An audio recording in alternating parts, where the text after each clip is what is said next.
Okay, so what's up everybody? Tejas Suchak this side and January 2025 का time table announce हो चुका है both for CA foundation and intermediate. तो अब बारी आ चुकी है जनवरी 25 के लिए एग्जाम के लिए हमारी स्ट्रैटेजी डिस्कस करने की। तो चलिए without wasting any further time let's come straight to the topic and जनवरी 2025 के लिए हमारी स्ट्रैटेजी डिस्कस करते हैं कि आपने प्लानिंग कैसे करनी चाहिए, टाइम टेबल कैसे बनाना चाहिए, आपका पढ़ाई कैसे होना चाहिए, कितने सब्जेक्ट को कितने आवर्स देने चाहिए एंड सो ऑन।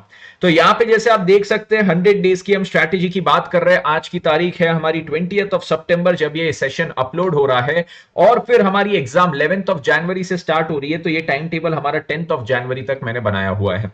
अब 10 जनवरी तक अगर आप देखें आज से तो एक अप्रोक्सीमेट 110 डेज आ रहा है।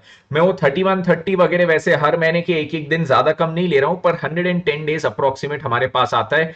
20 सितंबर से 20 अक्टूबर 20 नवंबर 20 दिसंबर 90 दिन हो गए और फिर 20 दिसंबर से जनवरी 10 तारीख 20 दिन और, तो 110 दिन आते हैं जिसमें अभी हमारे फेस्टिव पीरियड भी आने वाला है। तो मैं मानता हूं कि festive period and other miscellaneous reasons के कारण हमारे 10 दिन अनयूटिलाइज चले जाएंगे।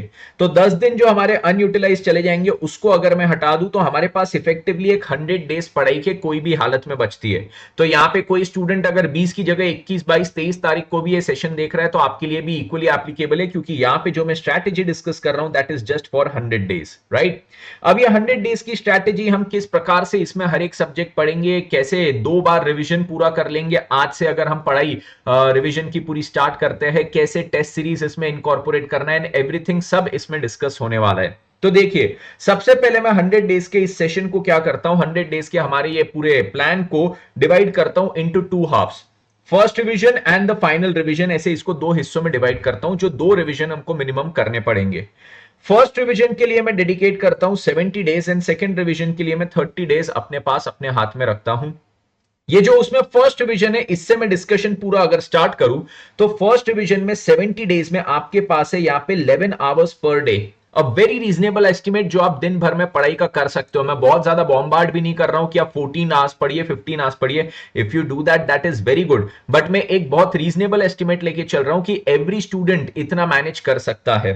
तो 70 days into 11 hours gives me 770 hours total पढ़ाई के आज से लेके फॉर द नेक्स्ट 70 डेज, जिसमें मैं आपको लेके चलता हूं कि हमारे पास यहाँ पे 6 सब्जेक्ट है पढ़ने को सीए इंटरमीडिएट के। तो हर सब्जेक्ट के लिए अप्रोक्सीमेट मेरे पास आते 128 घंटे अप्रोक्सीमेट बेसिस पे।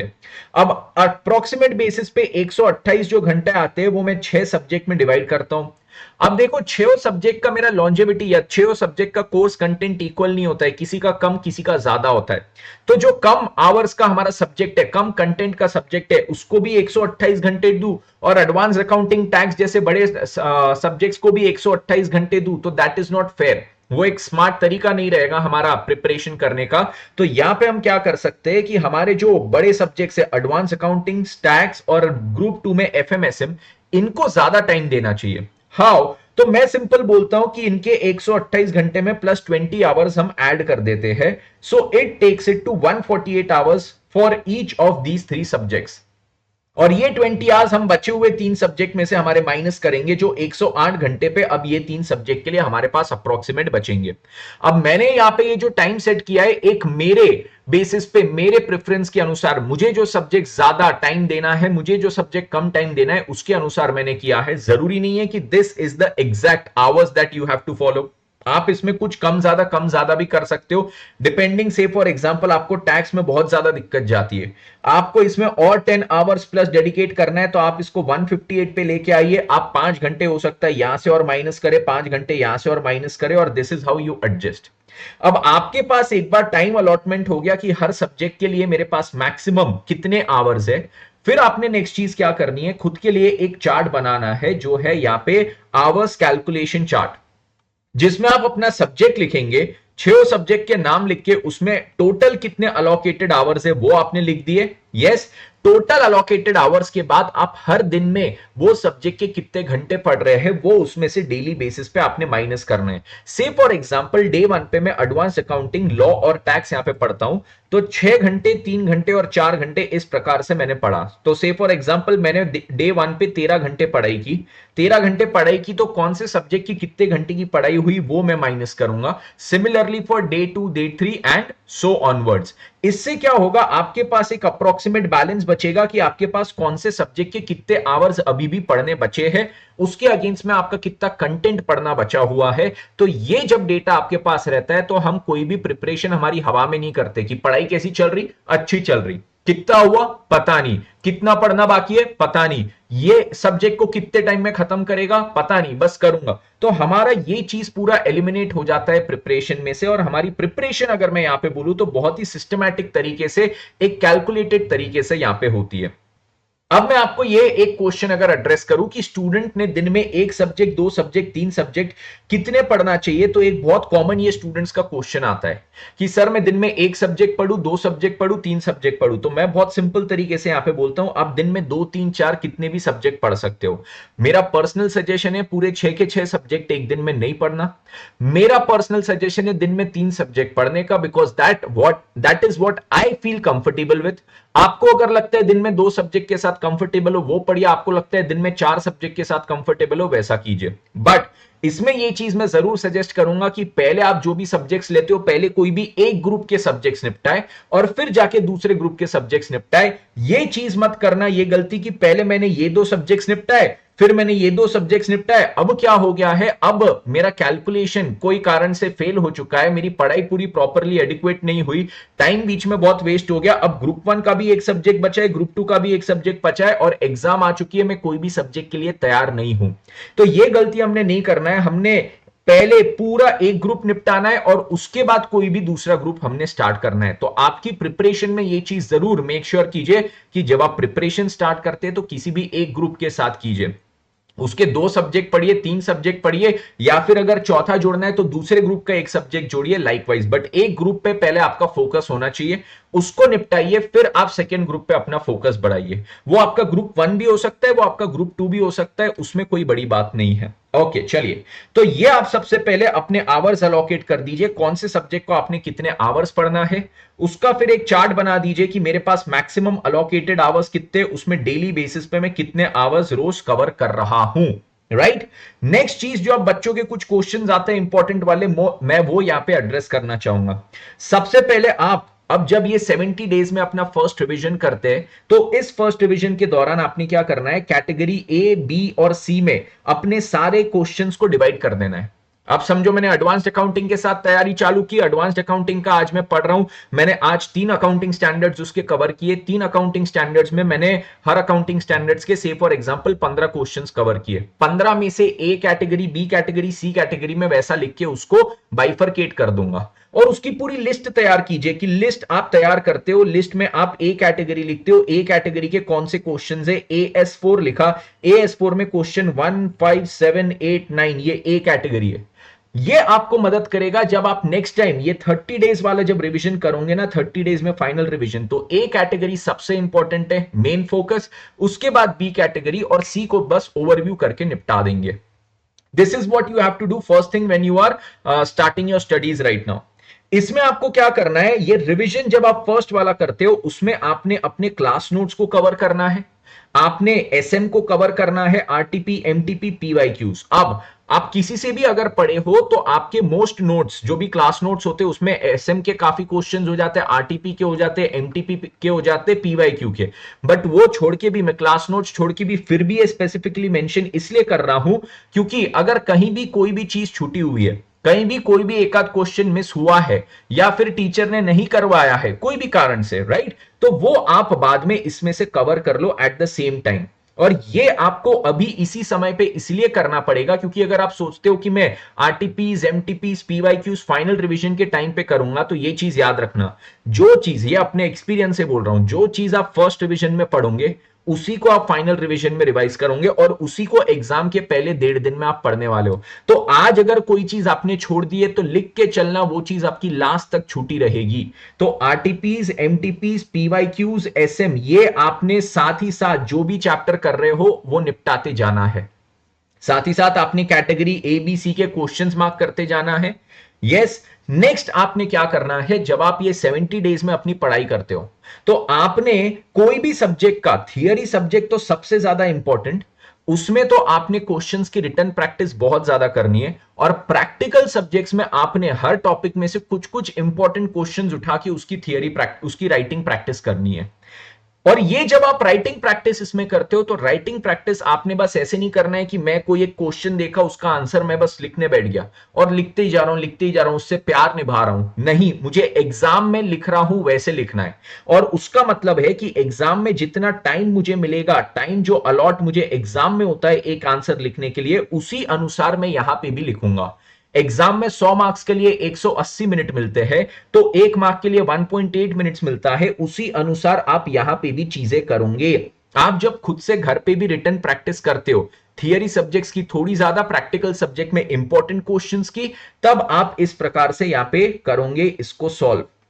अब इसमें जब आप एमटीपी का कोई क्वेश्चन देखते हो या पीवाईक्यू का कोई क्वेश्चन देखते हो, उस क्वेश्चन में आपको मार्क्स भी मेंशन्ड होते हैं कि ये कितने मार्क्स के लिए पूछा गया है। वो मार्क्स के अनुसार कीजिए। अगर 10 मार्क के लिए पूछा गया है तो आपके पास वो क्वेश्चन को सॉल्व करने के लिए 18 मिनट है, तो उसी स्पीड से इसको सॉल्व करने लगना। अब अगर आपको 18 मिनट का वो क्वेश्चन अलॉटेड टाइम है, मैक्सिमम टाइम है, आप अभी के लिए उसको 20-21 मिनट में सॉल्व करते हो तो कोई दिक्कत की बात नहीं है। आपको अभी भी बहुत समय है अपनी स्पीड बढ़ाने के लिए। राइट नाउ थोड़ा सा अगर टाइम एक्सीड हो रहा है तो कोई दिक्कत नहीं। बहुत ज्यादा टाइम एक्सीड हो रहा है तो हमको ये चीज को इंश्योर करना है कि हम उसको मिनिमम टू मिनिमम टाइम में यहां पे कवर करें। राइट और इसमें मैं आपको बोलूंगा कुछ कुछ लेंदी क्वेश्चंस हमारे उसमें होते हैं, प्रैक्टिकल सब्जेक्ट्स में स्पेसिफिकली कुछ ऐसे क्वेश्चंस होते हैं जो बहुत लेंदी होते हैं। लेंदी क्वेश्चंस आपको काफी बार कंसेप्चुअली पूरे दिमाग में बैठ जाते हैं, बट सॉल्व करने में बहुत समय लगता है। वैसे क्वेश्चंस की भी राइटिंग प्रैक्टिस जरूर कीजिए, क्योंकि कंसेप्चुअली समझना एक बात है और उसको with in that time frame solve करना दूसरी बात है। तो रिटन प्रैक्टिस भी आप कीजिए इन द मैनर आपको एग्जाम में कितना टाइम अलॉटेड है उस हिसाब से। यहां पे एक चीज बहुत इंपॉर्टेंट, आप टाइम वेस्ट मत कीजिए solving each and every question. आज बच्चा अकाउंटिंग स्टैंडर्ड लेके बैठता है, अकाउंटिंग स्टैंडर्ड का क्वेश्चन नंबर 1 जो एक कंसेप्चुअल क्वेश्चन था, जो एग्जाम में नहीं पूछे जाने वाला है, और उसको पूरा क्वेश्चन आता भी, उसको पता है क्या कंसेप्ट है, वो लिखने बैठ जाता है प्यार से। ये गलती बिल्कुल भी मत करना, क्योंकि आपको यहां पे टाइम लिमिटेड है। लिमिटेड टाइम में कोर्स बहुत सारा कवर करना है, और हमको लिमिटेड टाइम में स्मार्ट वर्क करना है। कौन सी चीज में राइटिंग प्रैक्टिस करना है, कौन से में नहीं करना है, वो देख के हमको तैयारी करते जाना है। तो हम हर चैप्टर का हर क्वेश्चन सॉल्व करेंगे नहीं सर मुझे तो करना ही है, ये सब जज्बाती कीड़े अपने थोड़े दबा के रखना। यस, प्रैक्टिकली देखो कौन सा सॉल्व करने की जरूरत है, केवल उसी को सॉल्व करो। जो सॉल्व करने की जरूरत नहीं है उस पर टाइम वेस्ट मत करो। नेक्स्ट पॉइंट जो यहां पे इंपॉर्टेंट है, ये 2, 3, 4 सब्जेक्ट्स वाला मैंने बोल दिया। अब आता है टेस्ट सीरीज का पॉइंट। तो आपने जो टेस्ट सीरीज अपनी है वो नवंबर मंथ से यहां पे देना स्टार्ट कर देना। You have to start giving the test series from the month of November. तो आपका जैसे ही नवंबर आता है, तो नवंबर दिसंबर में क्या होना चाहिए, by 20th of December you should be done with your test series and everything. तो मैं आपको सजेस्ट करता हूं कि नवंबर की 10 तारीख से लेकर दिसंबर की 10-15 तारीख तक अपनी 2 टेस्ट सीरीज आपने मिनिमम देना है। आप कहीं भी टेस्ट सीरीज वगैरह कीजिए, पर ऐसा मत कीजिए कि बस उसका एक ही पेपर दीजिए और उसके बाकी बस एक पेपर देके आपने ये जज कर लिया कि हाँ मेरे प्रिपरेशन एडिक्वेट हुई है कि नहीं। आपको मिनिमम 2 टेस्ट देना ही है। 15 डेज के उसमें पहले एक बार 6 सब्जेक्ट की दीजिए, फिर उसके बाद 10 दिन का गैप लीजिए, 1 हफ्ते का गैप लीजिए, जो भी है, और फिर वापस 15 डेज के उसमें वापस एक बार टेस्ट सीरीज दीजिए। अगर आपकी टेस्ट सीरीज ऐसी है जिसका टाइम टेबल आप कस्टमाइज कर सकते हो, तो मैं आपको स्टार्टिंग में बोलता हूं, जब आप टेस्ट सीरीज नंबर 1 देते हो ना, टेस्ट सीरीज 1, तो उसमें आपने हर एक सब्जेक्ट के लिए 2.5 डेज या 3 डेज का गैप लेना चाहिए। पहला पेपर दिया 3 डेज का गैप, दूसरा 3 डेज का गैप, तीसरा फिर 3 डेज का gap. Second test series excuse me, आप जब सेकेंड टेस्ट सीरीज देते हो, इसमें आपने क्या चीज करना चाहिए, ये जो 3 डेज का गैप था इसको 2 डेज पे लेके आना चाहिए।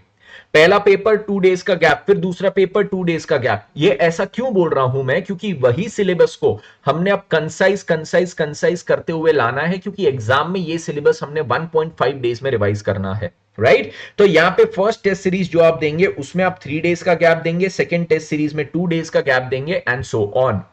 उससे ज्यादा टेस्ट सीरीज देने की मेरे ख्याल से जरूरत नहीं। हर सब्जेक्ट की 2-2 टेस्ट दिया तो that is good and enough. उसके बाद अब जैसे अकाउंटिंग स्टैंडर्ड्स की मैंने आपके साथ बात की, उसमें मैं एक स्पेसिफिक पॉइंट बोलना चाहूंगा। सबसे पहले आपने अकाउंटिंग स्टैंडर्ड्स रिवाइज करते वक्त पूरे कॉन्सेप्ट्स पे फोकस करना है।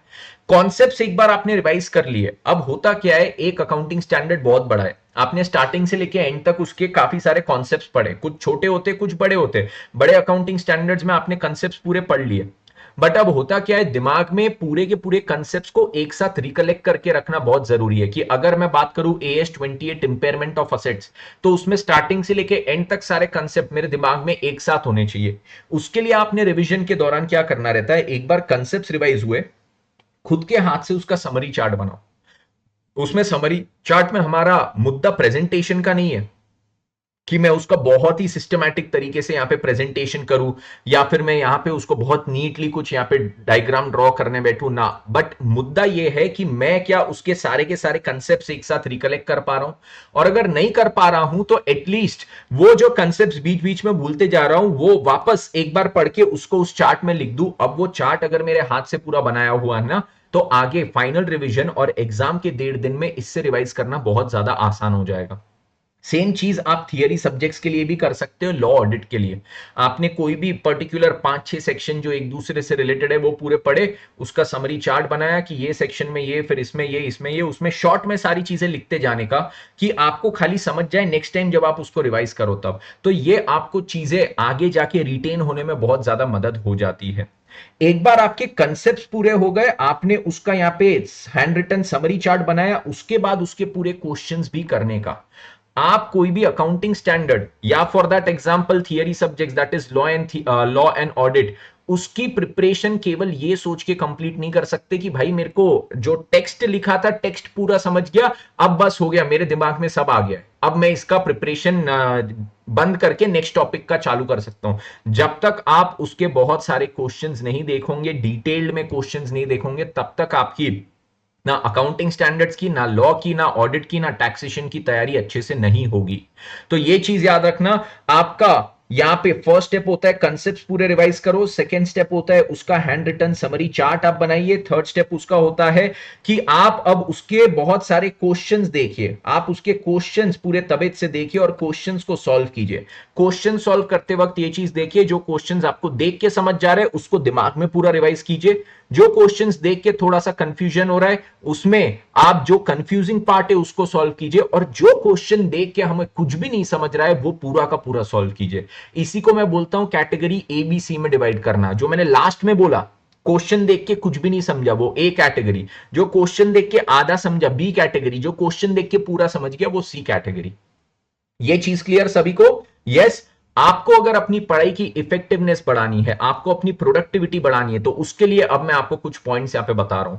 आप यहां पे मेक श्योर कीजिए, आप रोज के रोज यहां पे वर्कआउट कीजिए प्लीज, ये बहुत ज्यादा इंपॉर्टेंट है। हम लोग हमारी पढ़ाई के कारण बॉडी को पूरा इग्नोर करते, माइंड को पूरा इग्नोर करते, और हम वर्कआउट कुछ भी नहीं करते, ना हम कोई स्पिरिचुअल चीजें करते, हम कोई मेडिटेशन नहीं करते। We do not give the adequate rest और रिकवरी और freshness that is needed to our mind and body. उससे हमारा प्रोडक्टिविटी बहुत कम होता है, उससे हमारा इफेक्टिवनेस बहुत कम होता है। तो वर्कआउट वगैरह रोज के रोज डेली बेसिस पे कीजिए, may be just for 40-45 minutes, but yes it is important. दूसरी चीज जो बहुत ज्यादा इंपॉर्टेंट है प्रोडक्टिविटी इंप्रूव करने के लिए, वो है आपका fixed wake up and sleep time. ये चीज के साथ छेड़खानी मत कीजिए।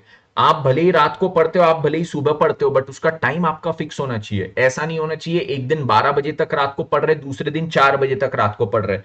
Time once fixed will remain fixed. Your sleep time and your wake up time has to be fixed. हमारे दिमाग को ये चीज का पूरा ज्ञान होना चाहिए, उसको कब मेहनत करना है, कब हार्डवर्क करना है और कब उसको रेस्ट करना है। दिमाग को उसमें कंफ्यूज मत करो, बॉडी को उस चीज को लेके कंफ्यूज मत करो, बॉडी की साइकिल को तोड़िए मत।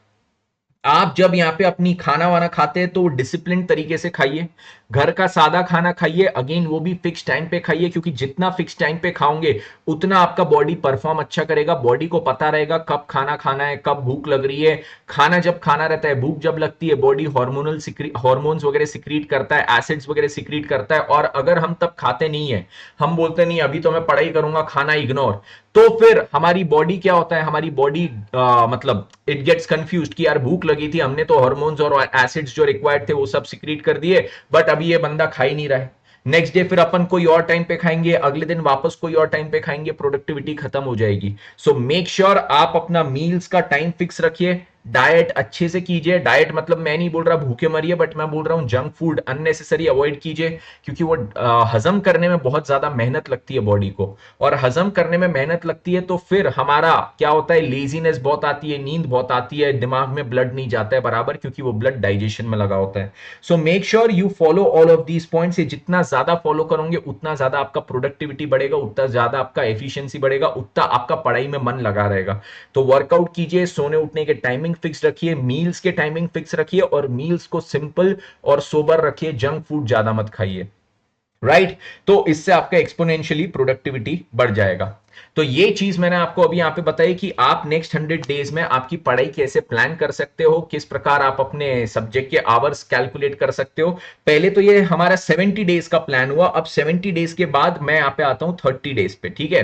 30 डेज में अब क्या चीज होगा, 30 डेज में लास्ट जो 30 डेज है जिसमें फाइनल रिविजन करना है, 30 डेज के फाइनल रिविजन में हमको क्या करना है, यहां पे जो भी आवर्स पढ़ रहे थे ना उससे थोड़े आवर्स मेरे को और बढ़ा देने हैं।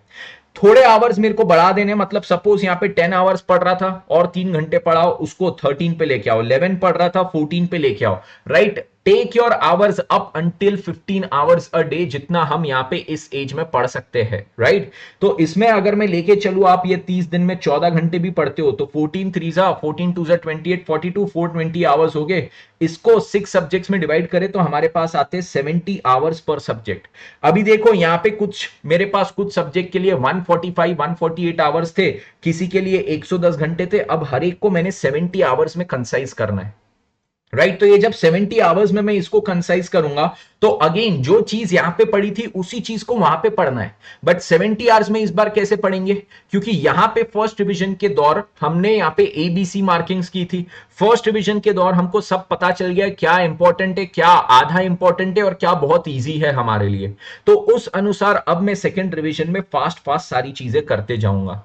इस समय पे आपके पास करंट अटेम्प्ट की क्या आ जाएगी, करंट अटेम्प्ट की एमटीपीज भी आ जाएगी। तो ये जो करंट अटेम्प्ट की एमटीपीज है इसको बहुत शिद्दत से सॉल्व कीजिए, right. At this point of time आपके पास क्या आ जाएगा, जो जनवरी अटेम्प्ट की एमटीपीज है, जनवरी 25 एमटीपीज भी आपकी लॉन्च हो चुकी रहेगी, और मेरे ख्याल से 2 या 3 ऐसी है कि जितनी मर्जी है वो पूरी एमटीपीज वो तब तक निकाल देगा।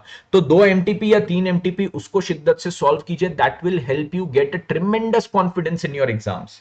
तो ये चीज सभी लोग प्लीज शिद्दत से कीजिए, आपको इससे बहुत ज्यादा बेनिफिट होगा ड्यूरिंग योर एग्जाम्स, राइट। तो पहले 70 डेज में फर्स्ट रिवीजन कीजिए, 30 डेज में फाइनल रिवीजन कीजिए।